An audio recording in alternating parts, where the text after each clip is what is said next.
Bonjour, aujourd'hui on se retrouve pour tester les nouvelles options de Photoshop 2021, donc les Neural Filters, hein, et puis aussi changement du fond. Donc là on va ajouter le filtre, donc on va dans l'option filtre, on va dans Neural Filters. Donc les Neural Filters, en fait, donc c'est des nouveaux filtres qui existent, qui sont faits à base d'intelligence artificielle, donc qui donnent pas mal d'effets comme sur les smartphones. Donc là on fait par exemple le lissage de la peau. Donc, je ne vais pas vraiment expliquer comment ça fonctionne, parce qu'en fait, je vais cliquer, vous allez voir visuellement ce que ça donne, hein. Donc, et on peut mettre plus ou moins d'intensité. Donc là, je vous montre avant-après. Donc, ce qui se passe, c'est que souvent, ça va sur le cloud pour calculer les effets. Donc là, on va prendre le portrait intelligent. Donc voilà. Et on peut rajouter des effets, comme vous pouvez voir, hein. Donc là, il y a un chargement du cloud, sur le cloud, donc ça dépend, de temps en temps, ça peut être la carte graphique, tout dépend en fait, hein. C'est pas très clair là-dessus.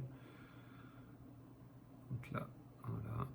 Donc on est obligé d'attendre, et puis après, une fois que c'est chargé, vous pouvez appuyer et voir la différence. Voilà. Donc là, ça change au niveau 1 du sourire, ou pas. donc c'est pas vraiment du temps réel, hein. Donc on appuie, on voit ce que ça donne. Regardez. Par exemple, là, c'est la colère.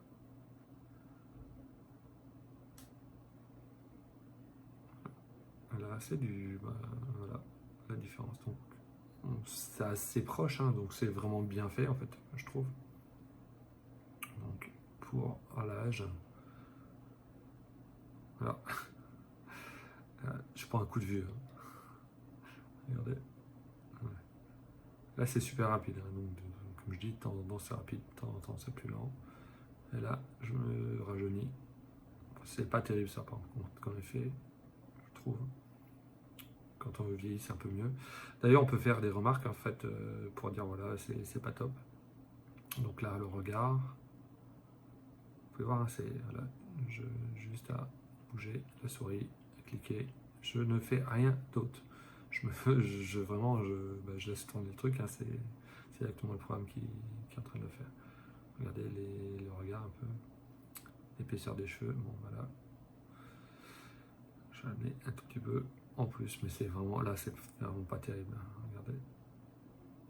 Donc ça marche mieux, par exemple sur ma fille qui a les cheveux longs, ça marche un peu mieux. Et là, pour diminuer le nombre de cheveux, bon, ça se voit un peu quand même, hein. C'est toutes les options que vous trouvez sur les smartphones. Et par contre, ouais, là, on a un petit bug.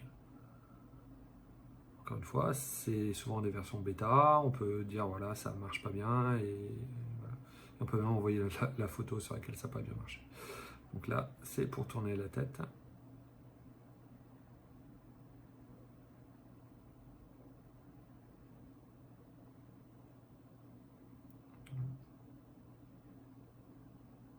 Regardez.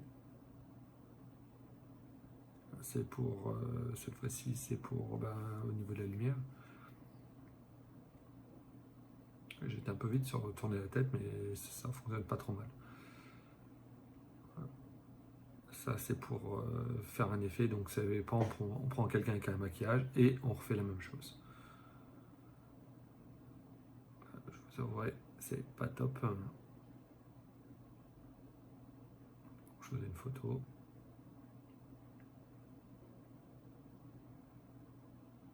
Et là, bon, enfin, sur moi, ça rend pas terriblement bien. Olivier pas si mal que ça, hein. Ça me fait un peu une tête bizarre. Donc là, c'est pour rajouter un voile ou de la chaleur. Regardez. Ça fait un petit effet, hein, donc comme on peut voir, hein, comme je dis, ça ressemble vachement aux applications qu'on trouve sur le smartphone. Et là, rajouter un peu de chaleur dans l'image.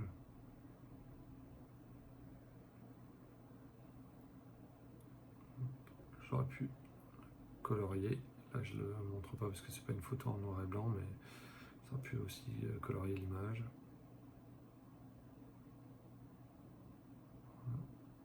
Super zoom, donc c'est pour améliorer.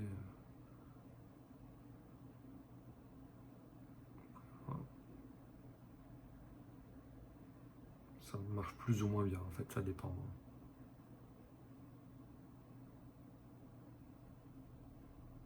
Après, vous faites des tests à chaque fois pour voir ce que ça donne. C'est mieux à faire. Aussi après, la suppression des artefacts au niveau JPEG. Là, je vais vous montrer.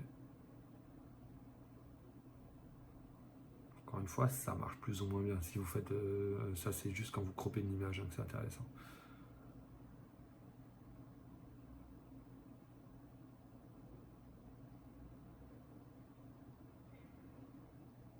Je vais en temps normal. Suppression des artefacts JPEG.